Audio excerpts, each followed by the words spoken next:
Hello and good evening. I'm Catherine Barnett, and it is my pleasure to welcome you to this event on behalf of Chillicothe Public Library. Tonight's webinar is a part of a series of programs and discussions inspired by our NEA Big Read book, Lab Girl, a memoir by Hope Jaron.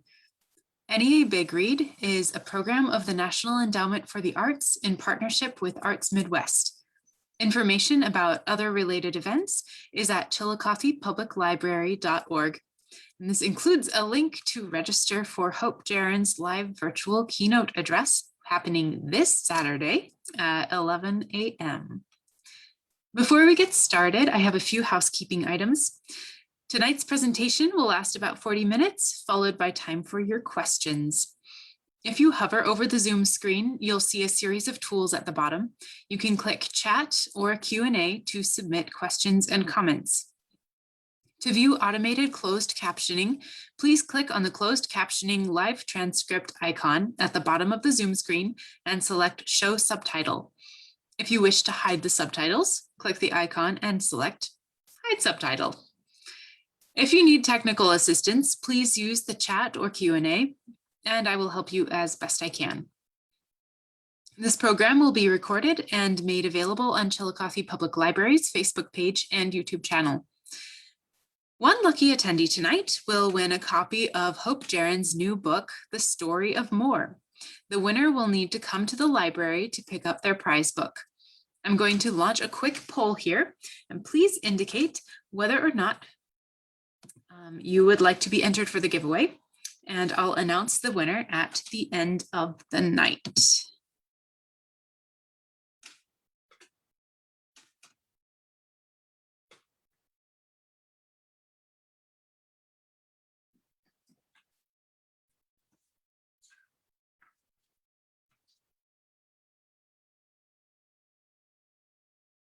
And just give it a couple more seconds here so everyone has a chance. Okay.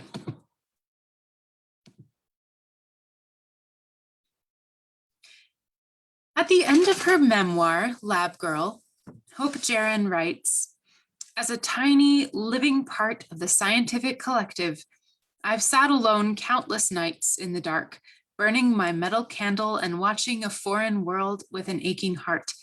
Like anyone else who harbors precious secrets wrought from years of searching, I have longed for someone to tell.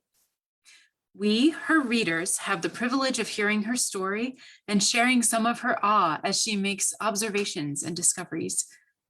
But what about scientists whose stories have been largely untold, in spite of the significant contributions they may have made to the world?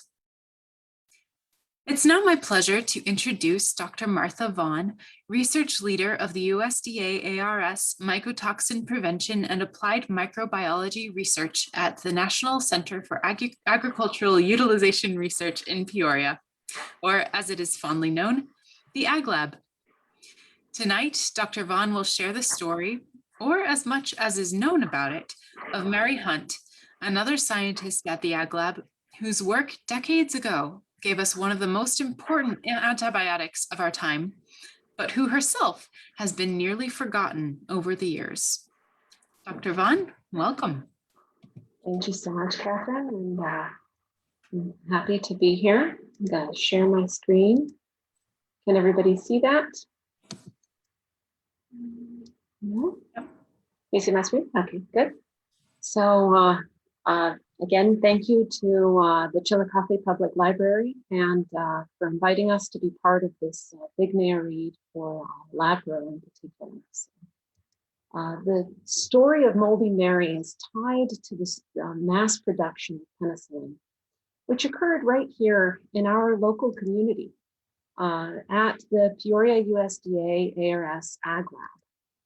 80 years back in time, however, in the early years of the 1940s, when millions of young men were being drafted or enlisting to go to war. And many women for the first time, were joining the workforce and establishing careers for themselves in the workforce. This was quite a turbulent time with respect to the world in war and World War II. And hundreds of thousands of wounded soldiers were dying on the battlefield from bacterial infections and sepsis. And there was this cry out for help. And what could we do to save these soldiers who had these potentially, not life-threatening wounds, but then were dying from the infection of the bacterial infections from these wounds? And this cry was heard by two scientists at the University of Oxford in England. And this was Dr. Howard Walter Florey and Dr. Sir Ernest Chain.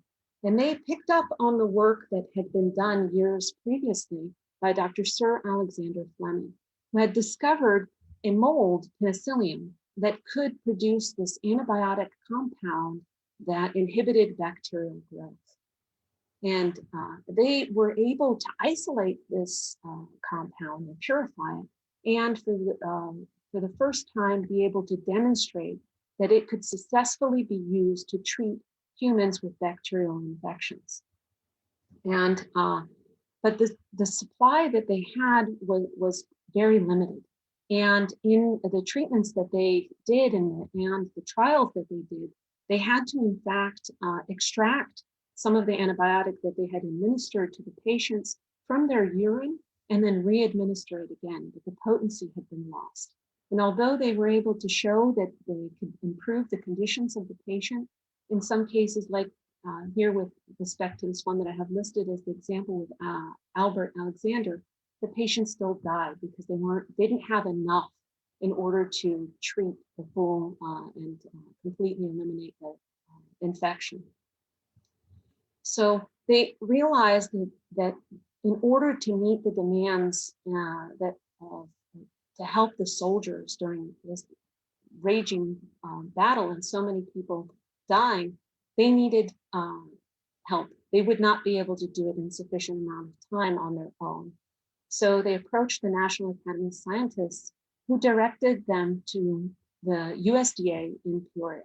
So they left from Oxford and came to Peoria to the Northern Regional Research Lab, which is the Ag Lab, but back then it was called the Northern Regional Research Lab. And The reason why the Ag Lab was the perfect place to make the central hub for the mass production of penicillin was because it was the largest and most sophisticated fermentation center and already had an established team of experts within the field, a diverse team, microbiologists, chemists, and fermentation experts. And this was being led by Dr. Robert Coghill, which is sitting here at the center of the table, at the head kind of the tea table. But also they had an established microbial collection that was brought by Dr. Kenneth Draper, who was at the NNRL. And he brought more than 2,000 strains from the culture collection of Dr. Charles Vaughan and Dr. Margaret Church. So all of this was already set up at the Ag Lab and ready for use for the mass production of penicillin.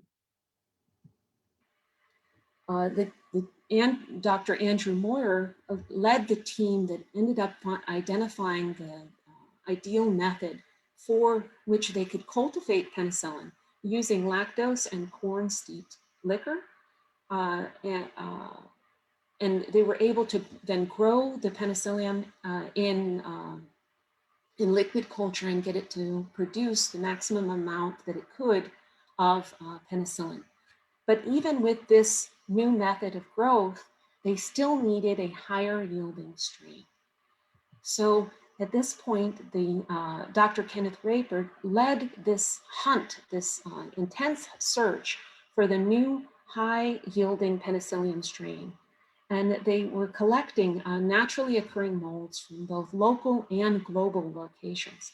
And he also solicited the help of the Army Transport Corps to collect and transport molds from all different places throughout the world. And this collection that the NNRL collection, which is referred to as the Quartermaster collection, has over 6,000 different strains. We still have that at the Ag Lab today as a resource. And many more, over 100,000 strains now have accumulated in the culture collection.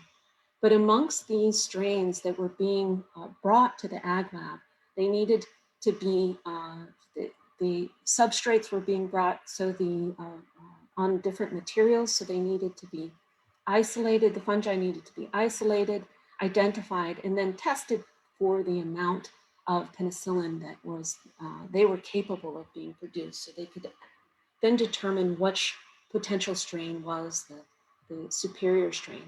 Here's just an image of the laboratory that set up that was kind of there in the Ag Lab at the time. And you see these posters that were posted, men who might have died will live if you give this job everything you got. So there was really this push and motivation for everyone for that big goal of maximizing the amount of penicillin that we could be producing to help with the war efforts. During this particular time, there was a young lady, Mary Kay Hunt, who worked at the Ag Lab, and she was involved in the search for mold strains which might produce the more penicillin or the more superior amount. And she scourged through markets and shops and looked for moldy fruit and vegetables and cheeses on a routine basis to bring them back for further analysis and testing. So the merchants gave her this name of Moldy Mary. So she got this nickname because she was looking for the strains, the different molds. Many different stories have emerged from shopkeepers in Peoria that she would come to the markets and she would ask them to keep moldy fruits and vegetables so she could come back and get them in a later time frame. And in particular, it's thought that through stories for this one shopkeeper, John Scutaris, that had a business on Main Street of fruits and vegetables, that he may have supplied her with that cantaloupe that had the mold on it and was the best penicillin strain and a superior producer for penicillin. which was then utilized for the mass production of penicillin. And this obviously, received a lot of attention from the media, and a lot of the archives that we have are newspaper clippings. And here's one from June in 1914, talking about the epic penicillin work taking place in Peoria. And looking here for particular quotes with respect to the identification of the strain and the Moldy Mary and Mary who identified it. We see here a quote in this article about from the cantaloupe mold that was reported from Dr. Raper. We had our girls, we referred to them as girls, canvass alleys and markets, places for molds. One morning, a girl brought in a cantaloupe from one of our markets, and out of it came the superior mold. So right here in Peoria, that they were looking for molds from throughout the world, and it happened to be right here in that place. So this here depicts the paper that was published showing that natural variation of penicillin production from different Penicillium strains that they had identified. And this is authored by Dr. Raper, as well as Dorothy, Fennell, Alexander. Alexander's her married name, and Dr. Coghill. And within this paper, in the acknowledgements, they acknowledge Miss Mary K. Hunt for collecting samples of moldy materials and for assisting in the isolation and preliminary testing of many strains. So here within this acknowledgement, they're acknowledging her not only for identifying the strain, but also in the, involved in the research process itself, and intellectually involved in the process. Her, this is another clipping. The picture isn't very good, but it is, well, Moldy Mary's own account. And this is about 11 years after the discovery of the strain and the publication of that. And here she is holding the tube that has the Penicillin strain within it. And this is here now with her son, her married name, Mary Stevens. And she talked basically within this article about how she found the Penicillin strain and that it's still being used for penicillin production. And again, that she got that nickname because she was going and looking for moldy vegetables and fruits. Later, about in 1962, Dr. Coghill, again, when he came back to the Peoria area, the Peoria Journal-Star interviewed him, and he credited Moldy Mary, but he had forgotten the name. He had only remembered the nickname, Moldy Mary, and didn't remember Mary Hunt, her actual name. And he stated, that she gave the penicillin the boost that was needed. And if we look here at just this more quote that's been magnified, Dr. Coghill spoke about her as she had training as being a nurse, and then she was hired as a technician for the Peoria laboratory. And Dr. Raper, who was head of the culture collection at that time, sent young women out every Monday morning to restaurants and marketplaces to find these spoiled vegetables and fruits. And from that came the penicillin. And in fact, they even have it down to moldy, there was a moldy Texas cantaloupe, exactly where it came from. He remembered where the cantaloupe came from, but he could not remember Moldy Mary's name. So that followed up, like the next month, Moldy Mary came forth and said, I'm Moldy Mary. And again, that got published in Journal-Star and in Peoria Journal-Star. And she talked also about the same story. And she, I rewrote this here because it was a little bit blurry, but basically she talked about that she did have degrees. She had studied at the University of Chicago and the University of Illinois College of Medicine. She had studied bacteriology and public health. But during this interview that she had in this publication, she in fact referenced the wrong number of the mold. And she referenced number 72. That was a mold that did produce high quantities of penicillin, but the correct mold number that was from the cantaloupe was number 46. And so that was a little odd, that discrepancy, and it led to some confusion. But within the notebook from Dorothy Fennell Alexander, you see that it is clearly in the records that we have that it is the strain number 46 that had the superior amount. And that is also what is listed in the article that was published. Now 72, which Mary Hunt said, again, it was 20 years after the fact from the discovery. It was a high producing strain. It just was not the main strain that was ended up being used. So it could have simply been a slip of memory or something else. But later, years later, again, in 1963, then there came this contradiction. And in fact, it was not Moldy Mary who had identified the strain. And within this article that was published in the Chicago Tribune, Dr. Raper contradicts what his first stories were. And although he does claim that, young laboratory technicians, a young laboratory technician named Mary was sent out to look for moldy vegetables and fruit, and she was nicknamed Moldy Mary, it was in fact not Moldy Mary that found the cantaloupe. It was a housewife in the town that knew that they were looking for moldy foods, that just happened to bring the moldy cantaloupe to the ag lab and leave it with a guard and vanished. Didn't know who that was. Similarly, Dr.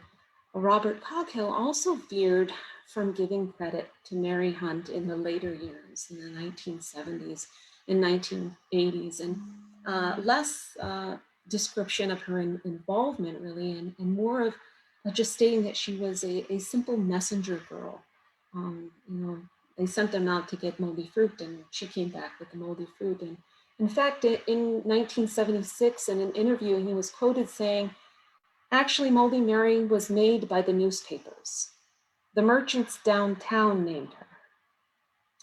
When you think of the tremendous value of penicillin has had, there are much more important things to write about than Moldy Mary. That's the tremendous value of penicillin. That's so much more that credit should be given for each, contribution, great or small. So that was kind of an odd statement, and definitely contradicts the acknowledgement that they put into the paper, saying that she was involved in collecting and assisting in isolations and preliminary testing. So she would have had a larger involvement in the process. So this kind of a mixed story here as how much involvement she truly had, intellectual involvement in the process and contribution to this. And, Mary Hunt and Stephen, her married name, in the 1943 Peoria City Directory is listed as a bacteriologist. As she says herself that she had attended universities and that she studied bacteriology. She worked even at the hospital prior to working at the ag lab. So she had some training, and even Dr. Coghill in his accounts listed her, as having some training and being hired as a technician, and for her technical skills for the research that was being conducted. And this brings kind of to light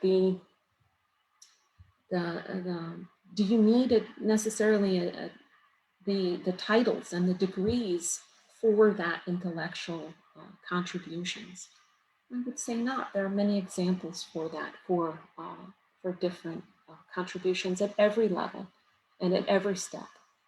And this ties in quite well with the story, you know, of Lab Girl that is being, you know, represented here for the NAA Big Read. And this story within Lab Girl very much characterizes, and throughout there's this theme between the relationship of Hope Jaron and her technician, Bill.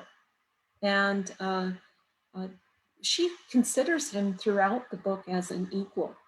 And her accomplishments were closely tied with his accomplishments and made possible through his efforts.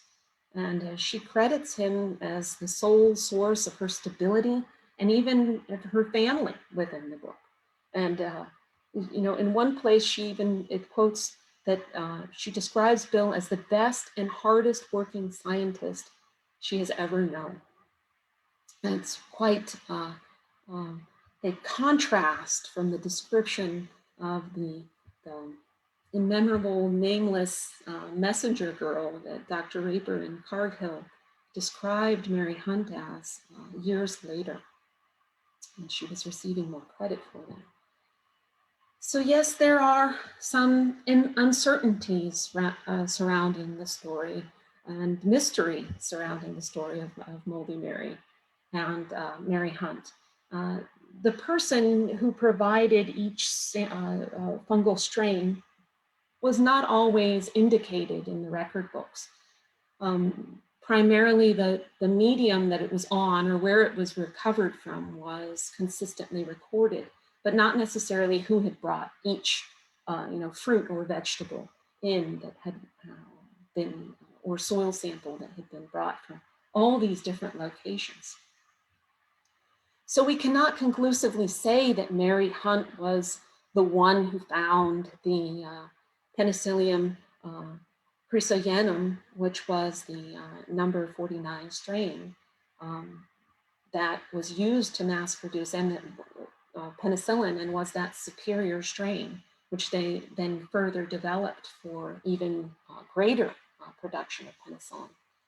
And we can't necessarily say whether or not Mary Hunt was the one and only Moldy Mary.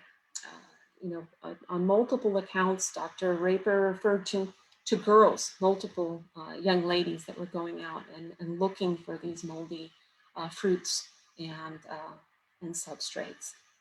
There is some indication on one of the pictures of the painting where it indicates a Mary Lou Robertson. And so there could have been several different Marys that maybe had also been termed as Moldy Mary.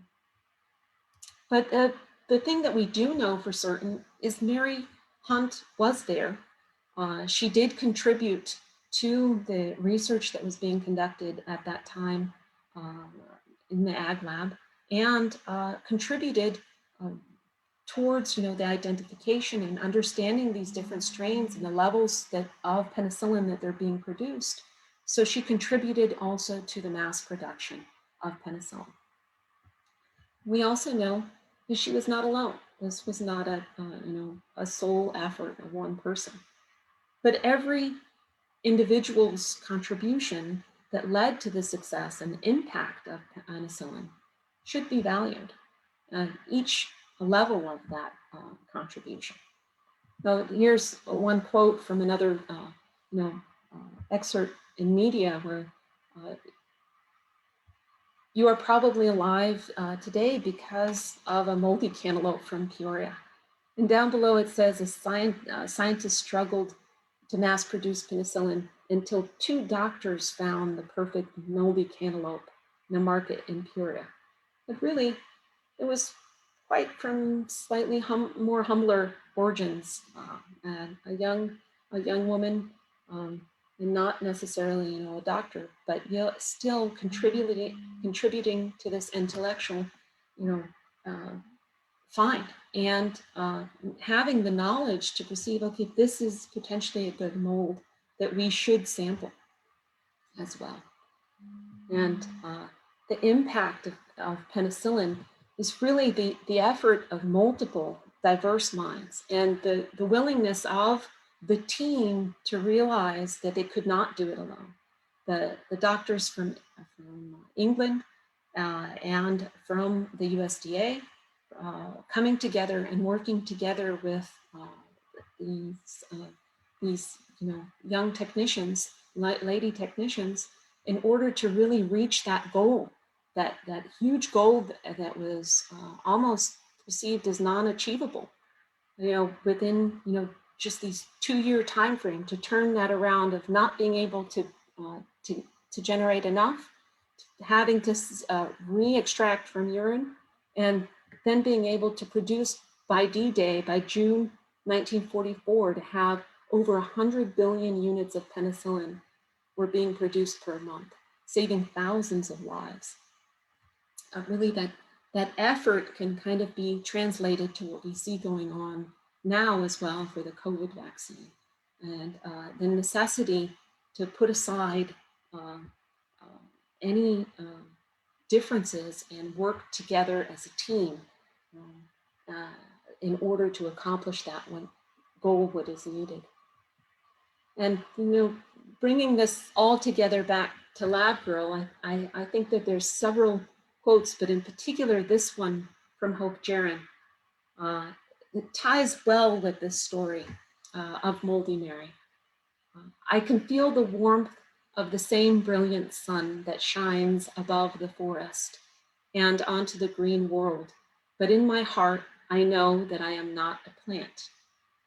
I am more like an ant, driven to find and carry single dead needles, one after the other, all the way across the forest, and then add them to one by one to a pile so massive that I can only fully imagine one small corner of it.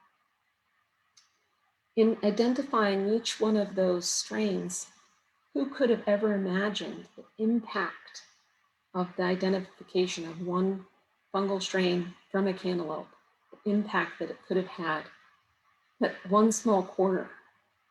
As a scientist, I am indeed only an ant, insufficient and anonymous, but stronger than I look and part of something that is much bigger than I am.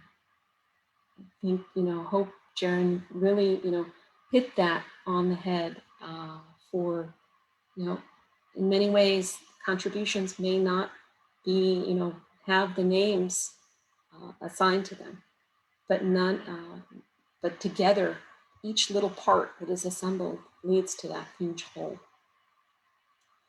And then to end with, I will never stop being ravenously hungry for science, no matter how well it feeds me. So I think that's true for a lot of us scientists. And in bringing this together for the acknowledgements, yes, we know of Mary Hunt and her contribution in this, but I'm sure that there are others, and we have pictures of other young ladies who were part of this, and perhaps other young men as well. And so these are the heroines and the heroes of penicillin that we may not necessarily know their names or the full extent of the contribution that they made to the impact that we now have and the life-saving that we have from penicillin and other antibiotics. So with that, I'd really like to thank Dr. Pat Dowd has been really helpful in assembling a lot of the images that you saw within this presentation. Dr. Susan McCormick and Dr. Nancy Alexander as well had put together some background data prior to even when I came to the Ag Lab. And at this point, I'd also like to really thank everyone within the mycotoxin unit and at the Ag Lab and NPAR, and all of the technical staff and administrative staff. And in particular, my friend and support scientist that I work with that really contributes also a great deal to my work. And I couldn't manage anything without her. So And this really, the advantage of working with the USDA is the teamwork that we have, and being able to work with multiple different diverse scientists and directed towards the same goal. So with that, I will open up the floor for any questions.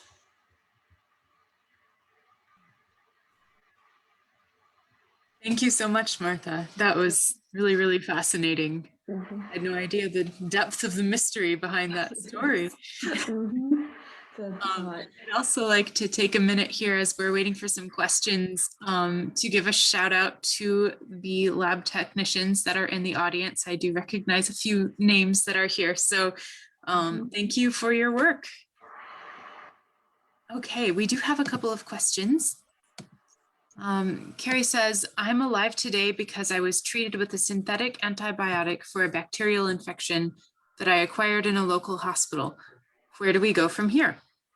I'm not entirely sure where that question is asking. Are you asking, Carrie, and maybe you can clarify in the comments. What's the next penicillin? What's the next penicillin? Is that Is it? that, I don't know what his question is exactly, but at that, I'm assuming he's asking what, well, obviously one of the challenges that we're facing now is antibiotic resistance and overuse.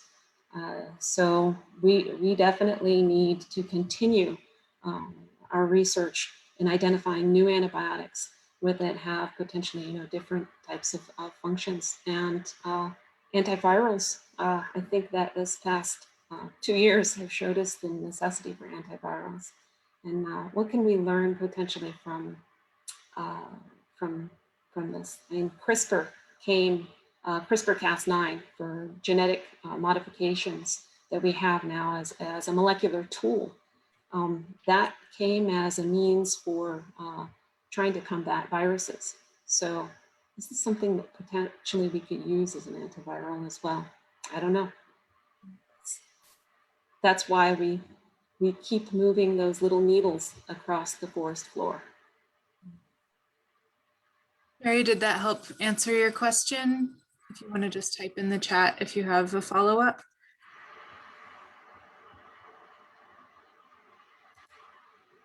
I can't actually see. Oh, here we got it. Yep, looks like we got it. Okay. Erica says, what can you tell us about the role of technicians at the Ag Lab today? How have things changed since Mary Hunt's days? I think they have changed quite a bit. I definitely don't refer to any of the technicians as girls or as messengers, or I involve everybody that I work with, regardless of their education level, as having something to contribute. And I value their opinion. And I think that in ARS in particular, we definitely value the opinions and the intellectual contributions.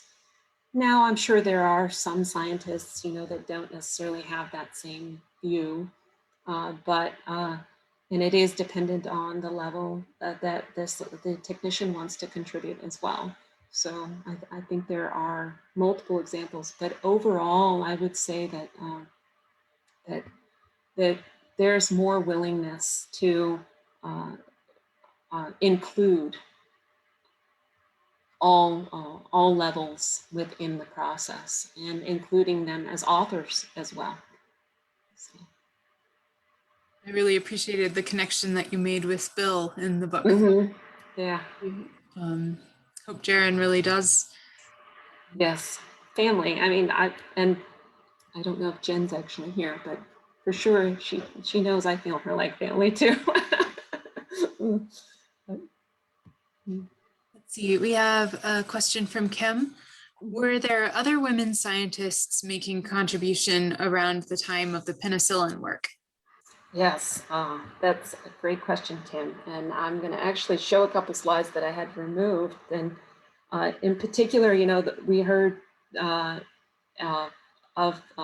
Dorothy Fennell with the married name of Alexander, and she was an author on that paper of Kenneth Raper's and Coghill's. And she's world-renowned expert of aspergillus and penicillin. And look at here listed are all these different awards that she has received.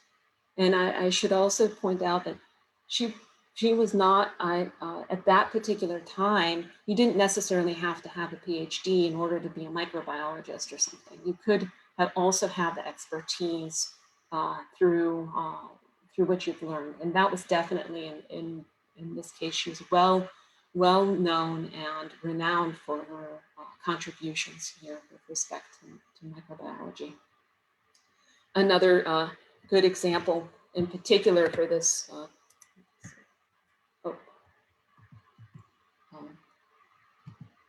and this here, this is an image of Dorothy Fennell at a later date, and Dr. Allene Jeans, who National Inventors Hall of Fame, ARS Science Hall of Fame, known for the isolation of dextrose, producing bacteria in the mass production of dextrin, which was used as a substrate for blood plasma, and made it possible basically for us to do blood transfusions during wartime as well, and in particular and she has all these different awards here with respect to that. So definitely, even within that time frame, even though perhaps it was less and women were considered a minority, here in Peoria, you see these instances that they really stood out. These women that were present, even as a minority, they were making quite a bit of difference. From the culture collection also, Dr. Margaret Church, she was also labeled as part of the culture collection, and she was known for, in particular, for the fermentation and all the processes that we have now for soy sauce and tofu production. A lot of that, those methods came from her. So, there's quite a few examples that even at that time period where women were minorities within this field, they were contributing and making huge differences and are recognized now for that effort. Thank you. We have a comment here from Carrie about Dorothy Fennell, stating that she moved from the University of Wisconsin with Kenneth Raper to work with him on penicillium. And she stayed for close to decades at the Ag Lab and was recognized as one of the top scientists working on this group of molds. Mm-hmm. Yes. And I think Carrie actually got to meet her too, and maybe even worked with her for some time.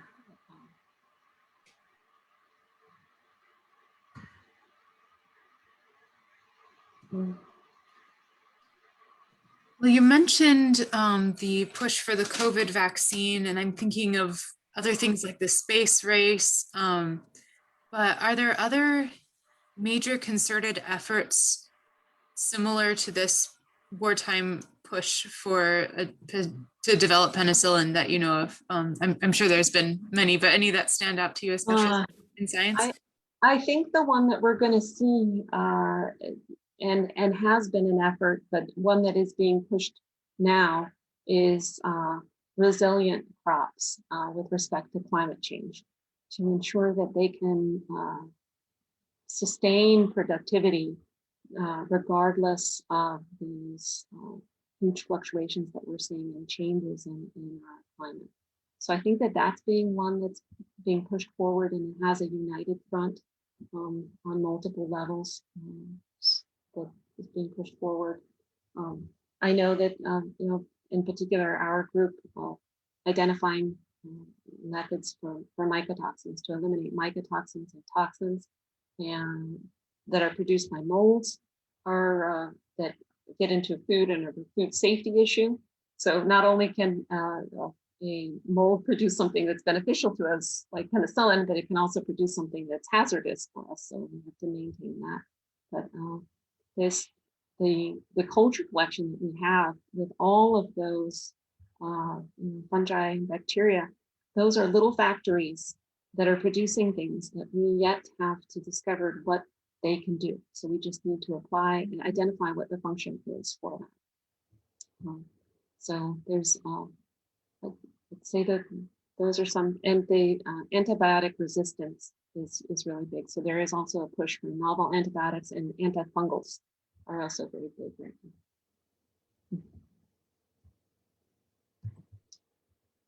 I'm sure there's a lot more than that, but those are just a couple that I thought of. Thank you. Does anyone else have a question or a comment? Feel free to drop them in the chat or the Q&A.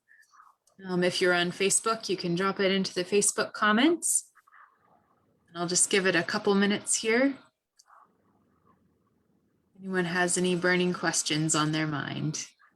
So I just wanted to point this out. One of the industries that picked up the method afterwards was Pfizer. And that's the same company that's now working towards the production for the COVID vaccine. But I wanted to put that here, that was from Pfizer. Oh, sorry.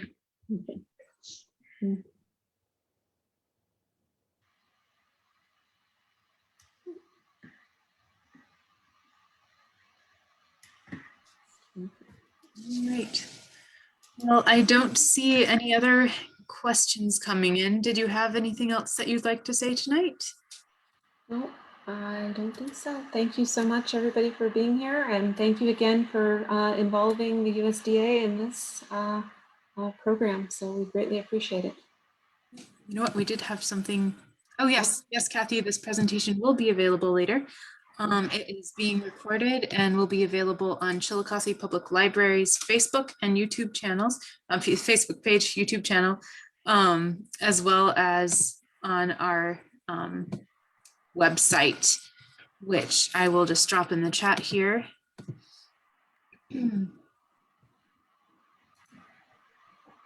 This link will take you to the other programs that we have coming up about the NEA Big Read. And if you click on the list of programs and events, there are little videos, the recordings are posted on that page as well. Yes, thank you for asking. So thanks again to Dr. Vaughan. And thank you to everyone for tuning in tonight. When you leave the webinar, you'll be prompted to complete an anonymous survey. And we'd appreciate it if you could take a minute to give us some feedback about this program. Please remember to visit chillicothepubliclibrary.org for more upcoming NEA Big Read programs. If you want to learn more about the experiences of scientists at the Ag Lab, on our website at that link that I just described, you can also watch the video recording of a really interesting panel discussion that Dr. Vaughan and some of her colleagues presented a few weeks ago. Finally, congratulations to our winner of the Story of More giveaway, and that is Susan M. Please stop by the library to claim your prize book, or I can drop it at the Ag Lab for you. We'll continue to give away copies of the Story of More at other NEA Big Read programs. So if you weren't a winner today, you have still got a chance. That does wrap it up for our program tonight. Take care and have a good evening, everyone. Thank you. I also put in the link there, the Ag Labs link. Please feel free to check out all the different types of research that's going on now. So I told you about the past, but there are some pretty cool things going on now that you might be interested in. And feel free to email me. Thank you. All right. Thank you.